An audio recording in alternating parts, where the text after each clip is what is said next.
So the Federal Way mission is, I think, about 4 years old. It's really small. I think you can take 2 hours driving from one side of the mission to the other. One of my areas is it's near Seattle, so most people call it Seattle. So you'll see Seattle missionaries there. We have Spanish speaking, we have Korean and English, and they're working on Arabic or Tagalog. Yeah. Yeah, they're working on that. And there's Russian sisters that come in that cover other missions as well. So they're in all 3 missions that are right there, because there's a lot of Russian speaking people. It's very diverse. People there, you can go to Walmart and hardly anybody speaks English. Everyone's just speaking their own language, and it's crazy, and you learn how to introduce yourself in different languages because you're knocking on people and you never know what language they're going to speak. There's a church on every corner, but they're not LDS. They're just different religions, anything you can possibly think of. It's just a very diverse place. So I served in Spanish, and so we had to cover a whole stake. And so while English missionaries had little areas in the stake, we had the whole stake. And our branch was really small. We had about 20 families maybe, and so sometimes we'd get 74 people present in sacrament. That was the great Sunday.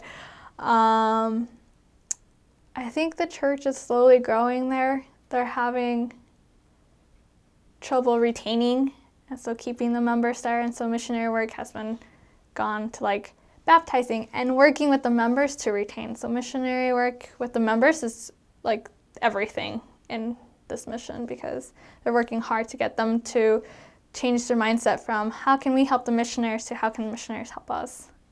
And so that's been really great, and that's been going on.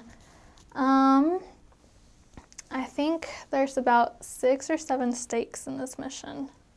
I think really opening our hearts and really changing the mindset to, I'm a missionary, I'm here to drag you to church, but really become their friends and really develop that Christ-like charity for them, and let them know that you love them so much and that you're there because you want to be there, because you were called to serve in this specific area, to go and find them and bring them back, or to go and help others. And sometimes you'll have times when you're at a less active's house and you're not teaching, but you're serving them, and serve them in a Christ-like way so that they could see that there is love there, even though you're not teaching about the gospel, because sometimes they learn more from our actions than from our words.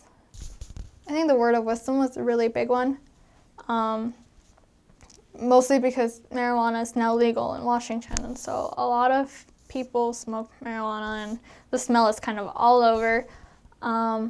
So helping them understand that it's not a commandment just given so God can tell you what to do, but it's out of love and out of care for them and their bodies. I think marriage is another one. A lot of people are not married, and so helping them understand why and the importance of eternal families. That's really something we had to put emphasis on. So I served from February to October, and I served in Federal Way from February to March, and then in Renton for the rest of my mission from March till October.